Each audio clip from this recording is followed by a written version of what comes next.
പാറയാകുന്ന പത്രോസ്. എടുത്തുചാട്ടമുണ്ട്, വീണ്ടും വിചാരമില്ല. എന്തിനും മുന്നിലാണ്, വെല്ലുവിളികളിൽ പിന്നിൽ പോകും. ഉറയിൽ വാളുണ്ട്, വാളെടുക്കുന്നവൻ വാളാൽ എന്ന ബോധോദയമില്ല. മനുഷ്യരെ ഭയന്ന് ദൈവത്തെ തള്ളിപ്പറയും. പശ്ചാത്താപത്തിൽ നിലയ്ക്കാതെ കണ്ണീർ വാർക്കും. അകലെ ഗുരു എന്ന് കേട്ടാൽ സഞ്ചരിക്കുന്ന ചങ്ങാടത്തെയും ചങ്ങാതിമാരെയും മറക്കും. പിന്നെ നാഥൻ്റെ അടുത്തേക്ക് എല്ലാം മറന്നു കുതിക്കും. ഗുരുവിൻ്റെ അനിവാര്യമായ കുരിശുമരണത്തെ വിലക്കുന്നു. അനിവാര്യമാകുന്ന തൻ്റെ ആത്മബലി കുരിശിൽ തലകീഴായി വരിക്കുന്നു. പത്രോസ് എന്ന ക്രിസ്തു ശിഷ്യൻ പാറ പോലെയാകുന്നത് ഒരു ദിവസം കൊണ്ടല്ല, ചൈതന്യം നിറഞ്ഞ സുദീർഘമായ കാലഘട്ടം കൊണ്ടാണ്, വർഷങ്ങളുടെ ആത്മീയ സാന്ദ്രീകരണം കൊണ്ടാണ്. മണലിൽ എഴുതുന്നതും സ്ലേറ്റിൽ എഴുതുന്നതും മായ്ക്കും, വീണ്ടും എഴുതും, പിന്നെയും മായ്ക്കും, എഴുതും. മായാത്ത അക്ഷരങ്ങളായി മനസ്സിൽ പതിയുന്നത് വരെയാണ് ഈ ആവർത്തനം.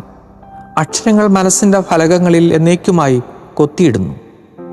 ശിഷ്യൻ കേൾക്കുകയും മറക്കുകയും വീണ്ടും കേൾക്കുകയും വഴി ഗുരുവചനങ്ങൾ എന്നേക്കുമായി ഹൃദയസ്ഥമാക്കുന്നു.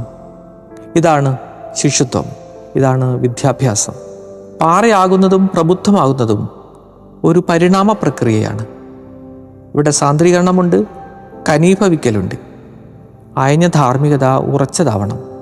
സംസാരം കുറയണം, സംവേദനം കൂടണം. വാക്കുകൾ കുറയണം, ഗഹനത കൂടണം. കുറഞ്ഞ വാക്കുകൾ കൊണ്ട് ജീവിതത്തിൻ്റെ ആഴങ്ങളെ സ്പർശിക്കണം.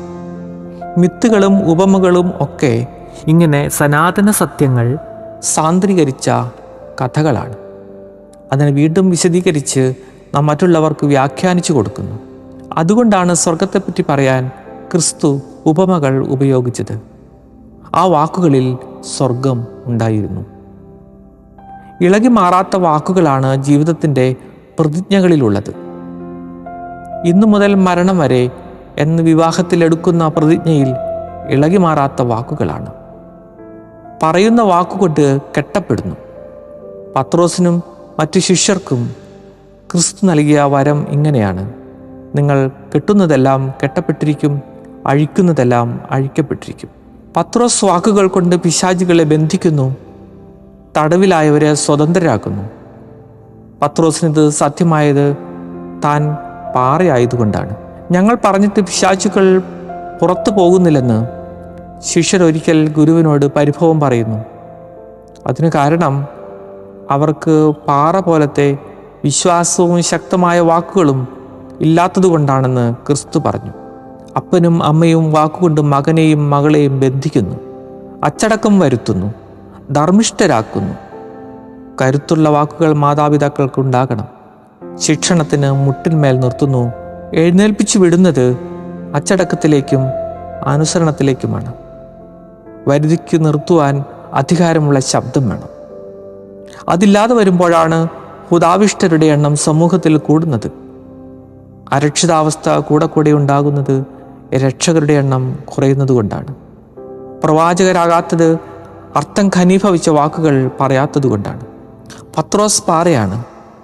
സമൂഹ നിർമ്മിതിയിൽ നമ്മളും മുഖ്യശിലകളാകാൻ പാറയാകണം. ശിലീഭൂതമാവേണ്ടത് വാക്കുകളും വാഗ്ദാനങ്ങളും വിശ്വാസങ്ങളും തീരുമാനങ്ങളുമാണ്. പത്രോസിനെ പോലെ മനസ്സിൽ ദൈവത്തിനിടം കൊടുക്കുന്നവർക്കാണ് മൂലക്കല്ലാവാൻ വരം ലഭിക്കുന്നത്. മണൽ പോലെ ഇളകുന്ന മനസ്സുള്ളവരെയും അചഞ്ചലചിത്തരാക്കാൻ ദൈവം തിരഞ്ഞെടുക്കുന്നു.